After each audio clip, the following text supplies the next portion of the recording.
Doctor Mohammad Yunus ঘোষণা দিয়েছে গত পরশুদিন, বাংলাদেশের ভূখণ্ডে কোরআনের কথা, আল্লাহর কথা বলতে কোনো ফেরেশতার পারমিশন নেওয়া লাগবে না। কিসের পারমিশন?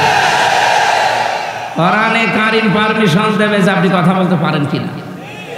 যদি কোরআন বলে যে না, আপনার কথা বলার যোগ্যতা নেই, আপনি কথা বলবেন না, চুপ করে থাকবেন, সেই আয়াতে আজকে পড়েছি সূরা বাকারার 124 নম্বর আয়াত। কথা কারা বলবে, সামনে কারা থাকবে, এই কথাগুলো আল্লাহ আমাদেরকে আজকে জানাবে। আপনি জেনে তারপরে বাড়ি যাবেন। তাহলে আমরা যেহেতু সাতক্ষীরা, আপনারা মানুষ সাতক্ষীরার, আমিও খুলনা বিভাগের মানুষ, এই বিভাগের মানুষ। আমরা বাংলাদেশে যে মানুষগুলো কোরআনের পক্ষে থাকতে গিয়ে সবচাইতে বেশি জুলুমের শিকার হয়েছে, তার ভেতরে আপনাদের নাম আছে।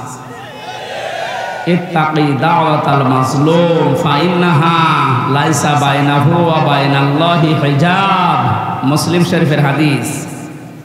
আল্লাহর নবী বলেন, তোমরা বেঁচে থাকবা, ভয় করবা, সতর্ক থাকবা মজলুমের বরদোয়া থেকে, কারণ মজলুমের বরদোয়া আর আল্লাহর ভেতরে কোনো পর্দা থাকে না।